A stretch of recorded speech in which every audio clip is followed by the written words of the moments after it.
national nightly news. But before that, let's take a look at what's coming up later on tonight and every night on Channel 1.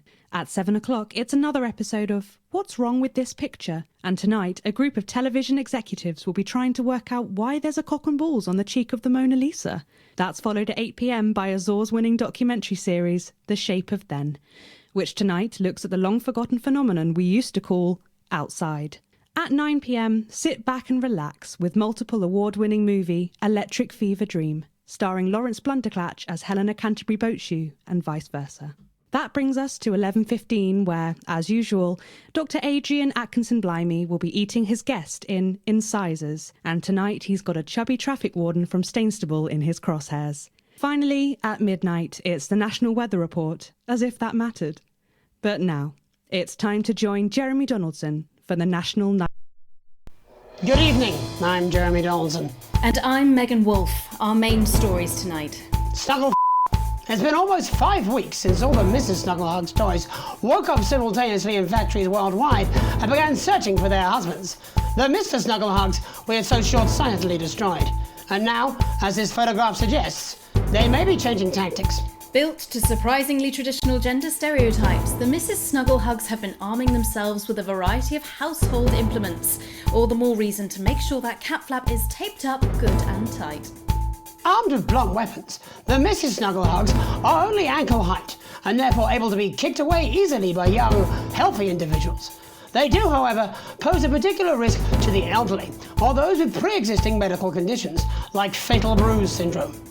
Going stir crazy, with no signs of Mrs. Snugglehugs' batteries running out and the government lockdown now in its 31st day, domestic relationships across the country are taking some unexpected turns.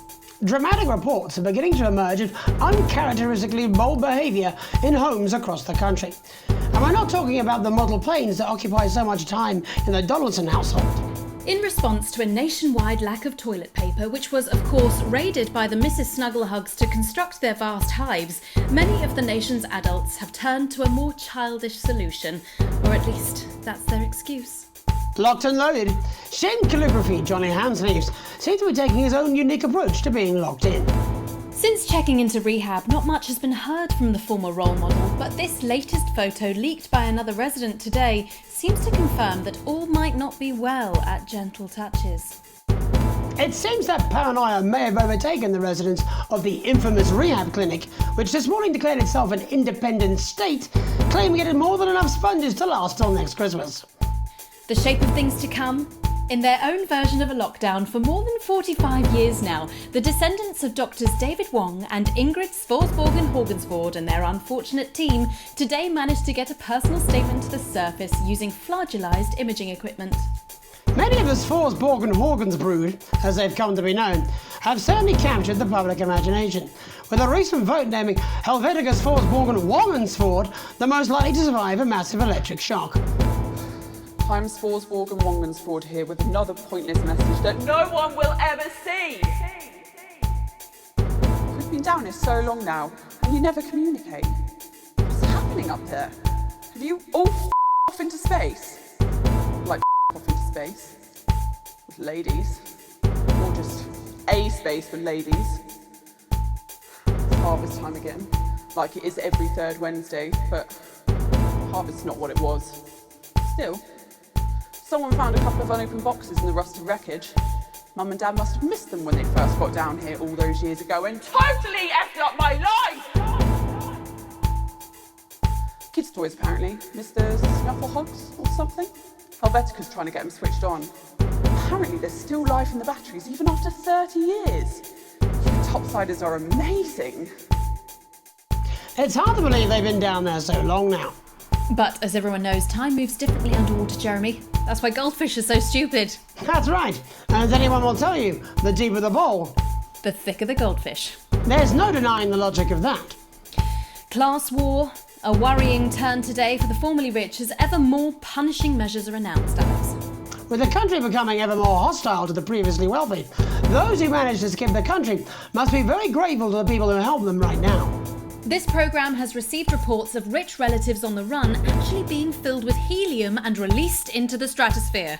If those rich bastards think they're above the rest of us, why not give them a hand in getting there, Jeremy? And Advance speaks out. With the snuggle struggle proving a test to governments around the world, Advance HQ released a curious statement this afternoon. In the accompanying release, they asked us to stress that they have been listening and that this should be taken as a response to how the people really feel. We've certainly done our bit on this show to contribute to the political climate.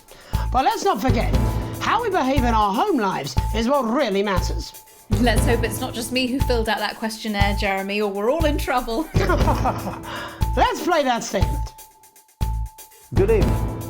One of the many new jobs I have in this current crisis is to liaise on a daily basis with the Department of Perambulation, and they have made me aware of these. Now, these are genuine requests from citizens for permission to go outside.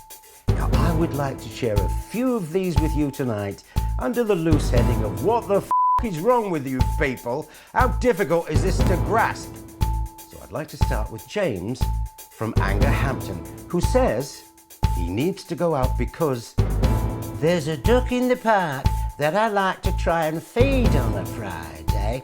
I call him Mr. Quackington, and I think we're really starting to bond. No, James, they make their hives in parks. And then Katie from Self-Righteous-on-Sea wants to go out so she can deliver homemade meals to the elderly. No, Katie, stay at home. Your casserole's dire, and Shirley can get by with tins of creamed rice from the 1950s. And you, Lewis from Hamble-Bamblebury, those screams you heard in the alley last night behind your house are best left to the police. Now, I want to make this as clear as I can. Think first, stop sending me stupid, sodding requests, and stay inside. Pretend it's not happening until we tell you it's all over. Thank you. Ridiculous stuff. Later tonight, Jeremy will be probing heartthrob reporter Patrick Bannon, while I take a deep dive into some controversial opinions with two familiar faces. And then, in our third segment, and presumably because our editor is also working from home, there's going to be a bloody quiz. I can't wait. Don't do that. And in a moment, Jeremy Grumpelson and I will be asking controversial CEO Sophia Remington where it all went wrong. And psychic scientist Dr. Delia Lywell will be joining us, presumably to provide a bit of false hope. Maybe she'll tell you how you're going to die, Jeremy. Too late. I'm certain it happened months ago. That's all coming up on tonight's National Nightly News.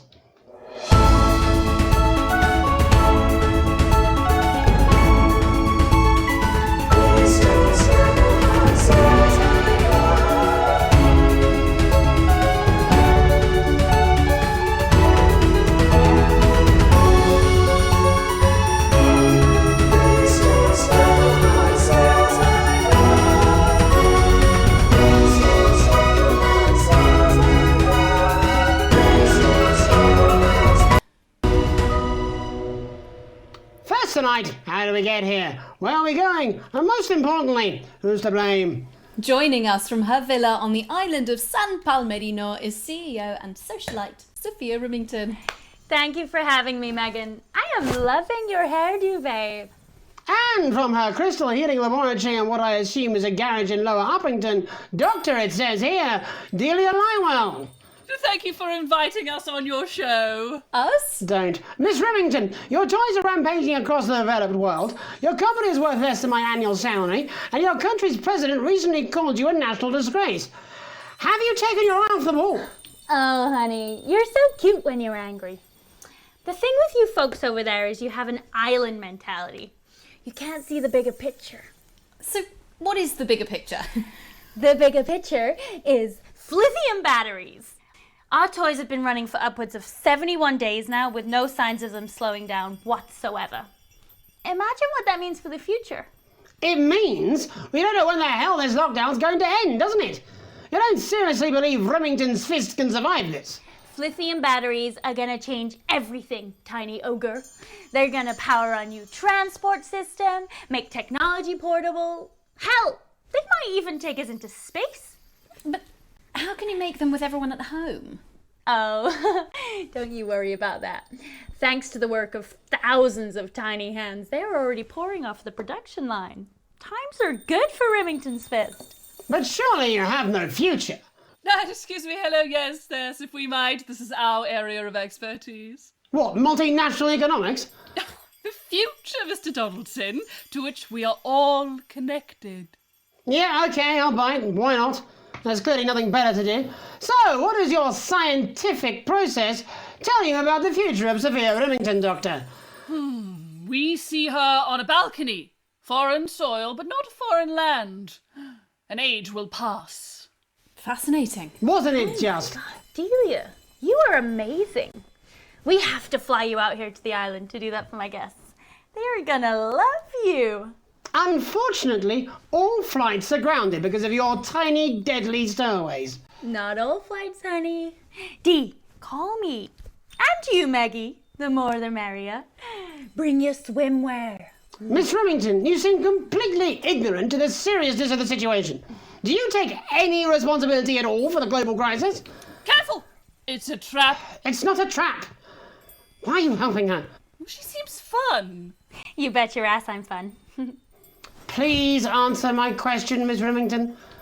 Listen, are lithium batteries the most incredible invention the world has ever seen? Probably yes. But, in fact, who am I kidding? It is definitely yes. But will they last forever? Sadly, no. One day, all the Mrs. Snugglehugs will just stop. It'll be like a miracle. And then we can all go back to the grand tradition of buying products again. Because I really don't mind telling you this. It is really hitting our bottom line. Except for sponges. We seem to be selling an assload of them. Dr. Lywell, do you have an indication of when or how this might end? Well, it's not an exact science. Not even a real one. But our senses tell us that there will come a day when there will be clouds in the sky, the grass will be rich and verdant, and the birds will sing at dawn, and that shall be the day when we walk forth again. I find that strangely comforting. That could literally be any day. Well, let's hope it's soon. Clouds, grass, and birds. That's literally every day. Let's hope it's not too soon. I'm kind of hoping we can make it to the 100 days. It sounds good on a commercial. Besides, if it lifts now, the children will have to go back to working normal hours. Well, let us ask the eminent professors for 100 then. No, let's not, eh? I'll drink to that. Stay strong and party on. Sophia Remington, Dr. Delia Lywell, thank you for joining us. When we come back, we'll be reaching out around the country to see what's really happening out there. Don't go away. We'll be back after these sandwiches. This is Crazy Neil's crazy pre-Christmas, extra exciting festive Yuletide Easter extravaganza. This is another chapter from Crazy Neil's Wit and Wisdom, and I'm reaching out through the lens of this camera to say, buddy, if you're listening, build a better life for yourself. You want crazy? We got crazy. Crazy deals. People ask how I got started in business, and I gotta say, hats. I used to own an entire range of butt lift clinics. Didn't work out so well because we gave ladies more of a hunched look, and that wasn't popular. I used to have a ventriloquist act. I cheated rather because I trained a dog to talk. You can get down on all fours and yap like a dog for only $22.99 a month. This is a deal with deal appeal. As the astronaut once said to me, I had a mission. Sometimes you're the alien and sometimes you're the cow. Hey dude, get off my wife. They wanted to increase recruitment for nuns. Nuns with buns, nuns with guns, nuns with sons. That one didn't go down so much because apparently they're not supposed to have sons. Crazy Bob here to make your life a little more enjoyable. Namaste.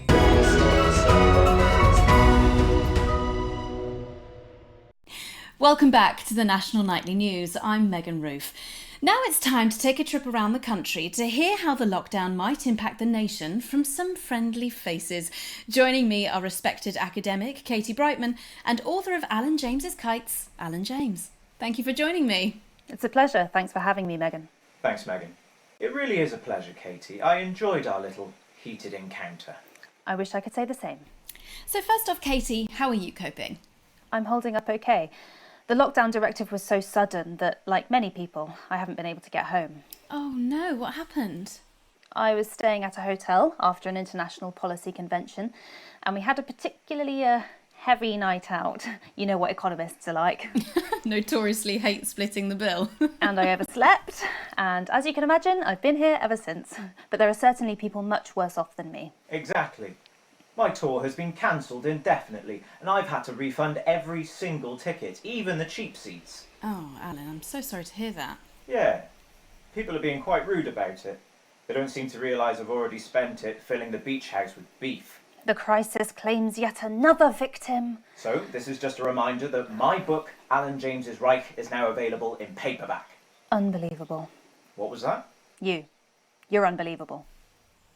So, Katie, how do you think this might affect the economy? Should we be worried? Very, Megan. Not to sound dramatic, but this could be catastrophic. Unemployment has skyrocketed, and frankly, it will be a miracle if a lot of businesses can survive this. There you go, scaremongering again, spreading this latest liberal hoax. That's what they want. They want us quiet. Shh. They want us compliant. And they want us inside. A hoax? How on earth can you say that, Alan? Well, I haven't actually seen one of these supposed toys. Have you? Well, no, but... Did you know 3,000 people die every year from regular toys? That's a lot of people. And this is no different. You're just as likely to be hunted down by a yo-yo or a tennis racket. He makes an excellent and persuasive point, Katie. Don't listen to her, Katie. The press are the enemy of truth. She's agreeing with you, Alan, you absolute... Well, then I must be wrong. Alan, are you now recanting your statement that these toys aren't dangerous? People are saying they're just like normal toys, and that simply isn't true. Corrupt media lies. And Katie, how do you respond to Alan's claims that Mrs. Snugglehugs might be dangerous after all? I suppose I guess I'm agreeing with him. Thank you, Katie. I appreciate your support. A lot of folks are saying this Mrs. Snugglehug situation will all blow over, but it won't. Yes, right, exactly. We need decisive action from the government. We need huge financial support to protect our workers and our businesses. We need to support the vulnerable, and we need to repent. Exactly right, Katie. We brought it on ourselves with all our liberal indulgences like art, cake, and healthcare. We need to act now and begin sacrificing our firstborns, or to push a beloved family pet. Absolutely, Alan. If we can all successfully come together as a community and perform the ritual, hopefully we will appease the great ancient. Katie, could it be any worse? Luckily, over the past few years under Advance, they've invested heavily into health, so the system can actually bear the strain. Is it lucky that the Llama Lords have unleashed a horde of man-made monsters on its own people to conceal the enemy within? Will you just stop for 5 seconds? The Global Alliance of Fish People are amassing an army amassing an army to kidnap our children.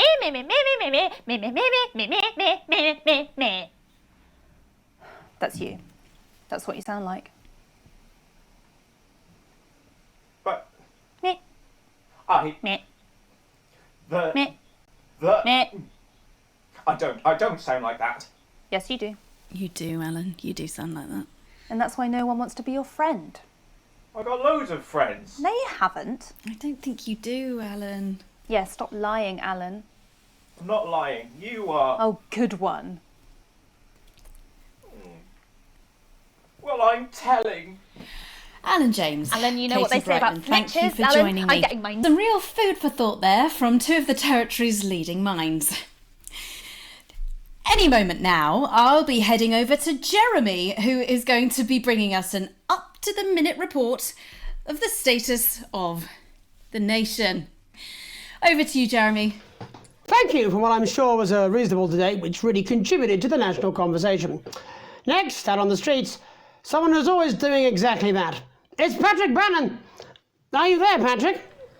Hello, Jeremy. Yes, hello, I'm here. I'm here live. Apologies for the quality of the broadcast today.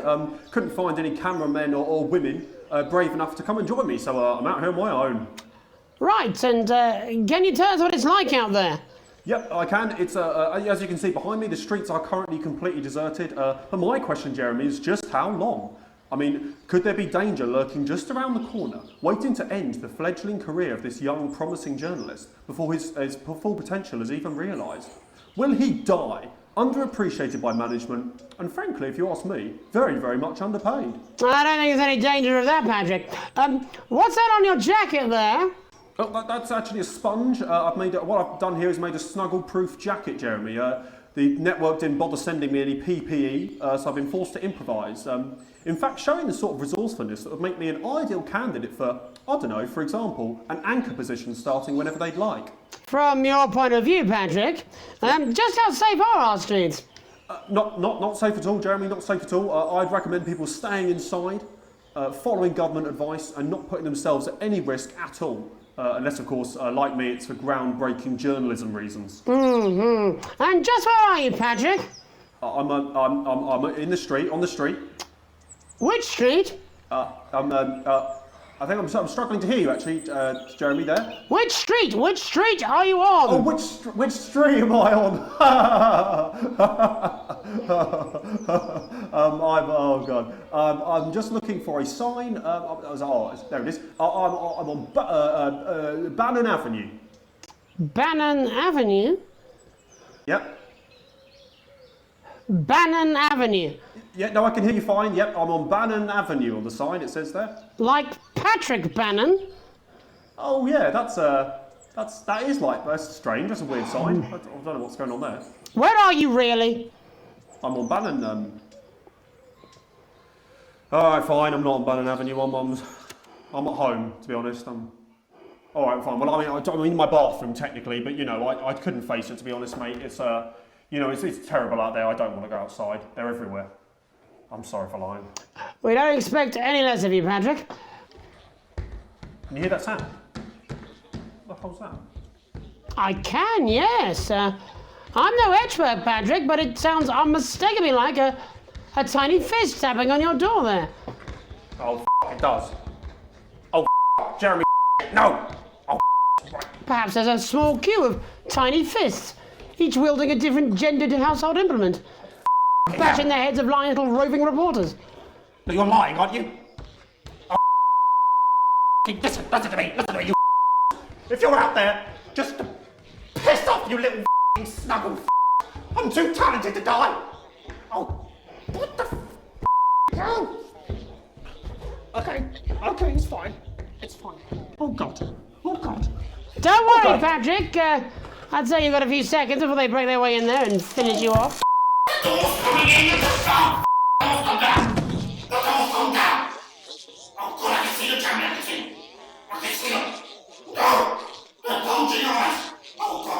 What do you see, Patrick? I see only the devil. I see only Satan. Oh God, no! They're coming to malicious. They're coming after you. No, you.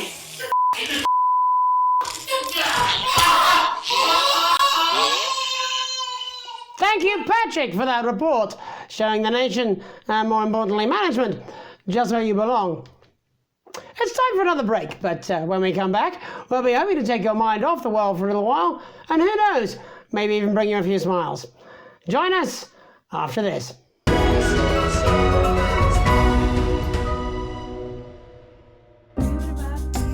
Good morning, this is Bozeman.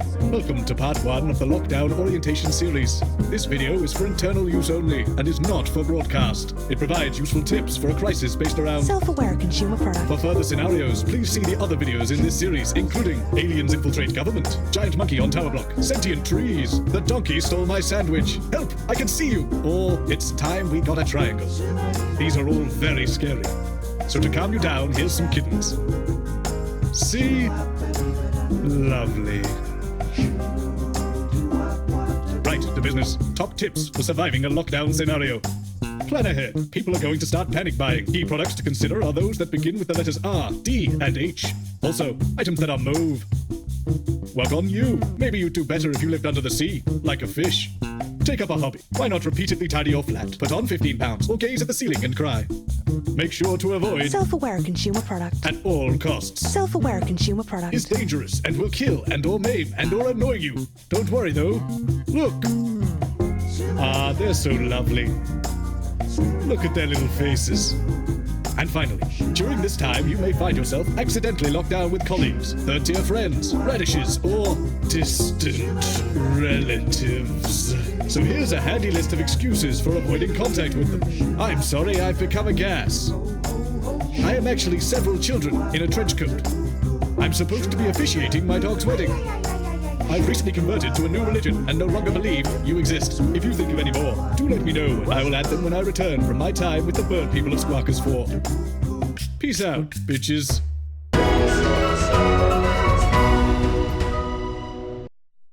Welcome back to the National Nightly. Well, welcome back anyway. We know isolation isn't easy, so finally tonight we have something a bit different for you. Even though some people felt it's not our job to entertain the public with absolute nonsense, other, more important people overruled those people. So it's time to find out who will National Nightly win and who will National Nightly lose. National Nightly, National Nightly, National Nightly lose. So, how do we play? Well, joining me as a man who knows all about playing, it's Tommy Harris. Hello, Tommy. All right, Johnny. It's good to see ya. And how are you finding the lockdown, Tommy? What do you mean lockdown? The enforced isolation of everyone in the country. Ah, yeah, I think I heard about that actually, yeah. You're in bed, Tommy? Yeah, you called during nap time, so... Of course, that's my fault. So, why don't you tell us how the game is played? Well, it's pretty simple, Jeremy, you sausage. I'm going to ask contestants from around the territory 3 questions about what else? Yours truly. And those people are going to get a chance to win a very special prize. And what are they playing for, Tommy? Drum roll, please. Jeremy. Oh. Thank you. This. Is that... What is that? It's my athletic support, Jeremy. Oh. But I've signed it, so... Oh, well then, what a fantastic prize.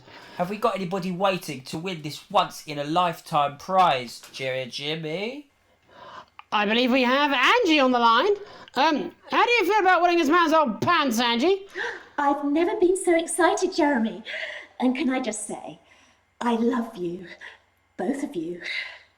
Well, you've said it now, haven't you? Oh, Angie, I love you. In a way. Tell us about yourself, Angie. Well, what can I say? My name is Angie.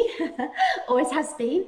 I'm a human woman, and my dental hygiene has been described as acceptable. Brilliant! Right, well, shall we get this shambles underway? Absolutely, John. Can I get 30 seconds on the clock, please? We haven't got a clock. Yeah, I did ask for a clock. So... Well, why don't you start, and I'll stop you when it inevitably becomes unbearable to watch.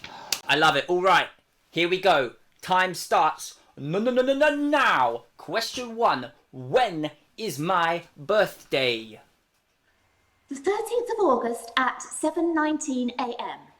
That is absolutely correct. Question 2. What? I said, what is my favourite colour? Crushed praline 4. Correct, the colour of my nipples. And finally, Angie dear, what is my star sign? That's a trick question. You were born outside of the human understanding of the cosmos. Unbelievable, that is correct. Stop the clock. Wow, that really was tough to watch. How did you do, Tommy? Well, Angie, my love, you got every single question right. Which of course means you lose and win absolutely nothing. Thanks for playing, Angie. Bye. Do we have another contestant on the line at Jelly Bean? We do indeed. We should have Sonia Artleach. Are you there, Sonia? Of course I am, Jamie, darling. Thank you for being here, Sonia. Oh, there you are, Tommy. Mwah. Let me guess, you work in theatre, don't you? Is it that obvious? What gave it away? Was it the glamour or poise? It certainly wasn't your inherent sense of humility. Tell us about yourself, Sonia. Oh, well, if you must play this game. I am a theatrical agent. I represent the likes of Rudy Beefman, Samuel Coffeecup, and Jodie Carpetburn, amongst others. And how's the lockdown affected you, Sonia? Well, they may have closed the theatres, shut the studios, and boarded the cinemas, but they won't get me that easily. How are you managing without any work? Due to a savvy clause in all of my artist contracts, I am able to claim my 15% from their unemployment benefit. Wow, that certainly is sharp. Standard stuff. And can I ask, where are you speaking to us from? Well, I work from home, to keep costs down. And who's this? Oh, well, when they gave the order, I was actually mid-meeting with a client, so we've been isolated together. No f***ing way! What the f***ing Is that Tommy Harris? I'm a huge fan. Can I just tell you how bloody brilliant you are? Actually, Jeff, we're about to play a game, aren't we, Tommy? We've got time. Well, if it's not too bold, I think I am in love with you, Mr. Harris. No, it's not too bold. That's all right, don't worry. Hey, I'd love to show you some of my stuff. I've been working on some new Well, at least you're already aware. During lockdown, we've been workshopping some of Jeff's ideas for much younger children, haven't we? People still let you near their children, do they? That's right, yeah. I've been developing some shows for younger children. Well, we'd love to see it, wouldn't we, Gerbil? Absolutely dying to. Right, so, what do kids love? Timely child support payments from their absent fathers. Shallow and overproduced musical numbers. That's right. Animals! So, I'm trying to address the things that kids need to know, but through a medium that they'll understand. Do you understand? I think so, yes. Jeff's one of my best clients, aren't you? I am, yeah. So, the first one we've been working on is called The King of the Jungle's Mortgage Repayments. It's about a lion who's having problems with his interest rates. I see. Does he have a broker? He does, yes. He's a porcupine. How did you know that? Well, your work is universal, darling. It speaks to people. I'm going to say something to you, mate. I think you're onto something here. Oh, the bear! Oh, yes, right. This one is much better. So, this one tells the tale of Mr. Bear. Now, Mr. Bear is a very sad bear, because all of the other bears don't think that he'll amount to much, and they tell him that his plays are lazy and derivative. Well, I think you're onto something there. Now, Mr. Bear is a tragic figure. Picture this. He's at his lowest ebb. The trees are closing in. He can't even face his salmon, can he? No. But then he meets someone that will change his life forever. This is gripping. That's right.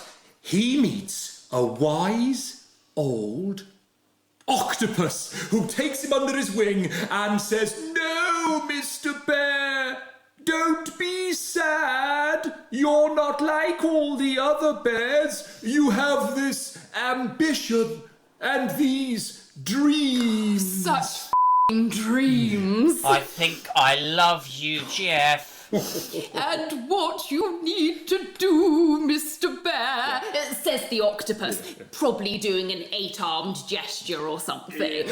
What you need to do to find happiness in this crazy old forest is you need to set yourself more realistic goals. It's called Mr. Bear Lowers His Expectations. Wow, you really have taken yourself to new depths. And what do you want children to take away from this? Oh, What? I said a more realistic worldview. Are you all right, Jamboree? It's Jeffrey. My name is Jeffrey Donington. No, stop. How does it end? We need to know how it ends. Well, all the animals learn a thing or two about inevitable mediocrity. And Mr. Bear settles down near to his parents' cave, stops trying to make his band happen, and he goes into bear telemarketing. Becomes a bear maths teacher. Oh, and we end... we end on a big big musical number. Oh, there's dancing. It's very repetitive, so it's catchy but not too challenging. Well, if you like, I could go and get my boombox. Yeah, do you know, I might be able to... Hang on, can we get Angie back? Why not? The more the merrier, as they say at orgies. Right, I'll just fill then, shall I? Coming up in a moment, it's the world premiere that nobody saw coming. Or wanted. At all. I can only apologise in advance for what we're all about to... endure. Where's the button on this? Well, there's all sorts of creatures down on Dangly Doodle Farm. Like wise old Mr. Octopus with way too many arms. There's Mr. Pig and Mr. Cow, they're always in good moods. But that's 'cause they don't know they'll soon be sliced up into food.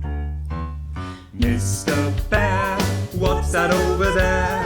That's where your hopes go to turn into despair.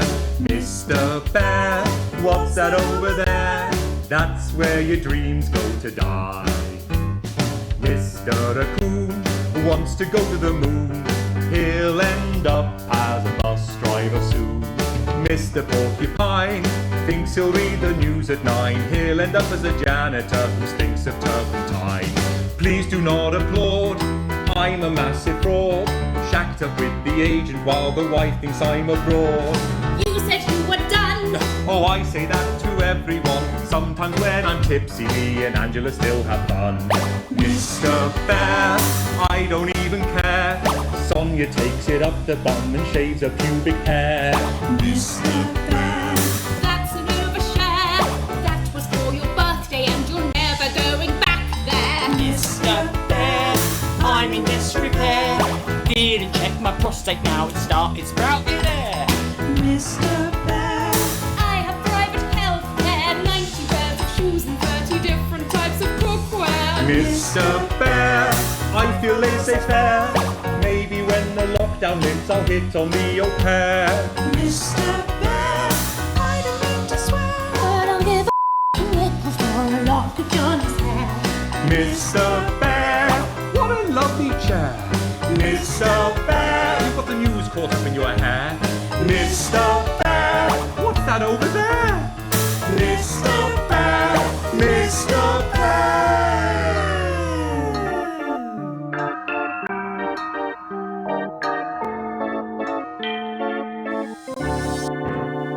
Mr. Bear, what's that over there? That's a hat entirely made of avocado pear. Mr. Bear, what's that over there? That is a cutlery pie. Mr. Bear, what's that over there? That's the sound a mushroom makes opening a deck chair. Mr. Bear, what's that over there? That is a suit for a fly. That is a goat in a tie. That is a dream when you fry. Mr. Bear, amen. And before we say goodnight, there's just time for tonight's parable. For it did come to pass that on the road there was a wise man and a foolish man and a weird man. And there did come upon them from the local village a truth seeker named Unlikely Brian. And he did come to them with alms and someone else's arms and a question. "A wise and weird and foolish man," he said, whilst dancing the traditional jig of inquiry common in those lands at those times, "how, grant thou, can the many weights and measures of life be balanced?" And the wise man did say, "There are no riches greater than family." And the foolish man did say he'd heard a good tip for the camel race and that it was a sure thing. And the weird man did say that 2 ears was just the right number, because there was no good place to put a third that wouldn't be aesthetically upsetting. Although he did see the use for a second anus. And Unlikely Brian did fall into wonder and befuddlement at their answers, although he was also wondering if either the foolish man or the weird man had any actual value in this sort of professional consultative environment, for what he did not know was that the profound man and the practical man were both on annual leave that week, and the foolish man and the weird man were all that the agency had available. But what unlikely Brian did not reveal was that he was asking for his friend Alex, who had enraged their spouse over a passport, treated their son Charlie like he was still a little baby, and was too miserly to even pay for their daughter's holiday. And thus did Alex's family become like our Lord, when he discovered a turd in his cradle and was forced to ask Nebuchadnezzar to leave. Well, that's all we have time for tonight. I'm Archangel Megan Wolf. Have a heedful night.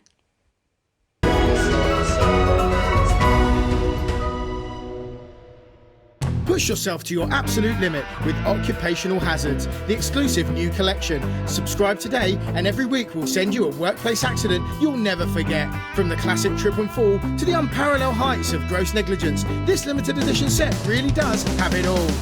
Sign up today and you or your next of kin could enjoy a disappointing payout, which makes a mockery of your pain and suffering. Also included is this vial of real crocodile tears and your employer's complete lack of responsibility. Every issue comes complete with this companion magazine, containing the impotent good wishes of your colleagues and a non-specific corporate apology. For a limited time, get your hands on the Electroshock collection at your nearest workstation now. Every week you'll receive a high-quality electric current of increasing voltage directly through your body until you lose consciousness. Don't miss this shocking offer. It really is the frying of a lifetime. Roll the dice with your future now and we'll send you this card from HR absolutely free. That's right, free. Occupational hazards, the only regular threat to your health that is both completely avoidable and ever present.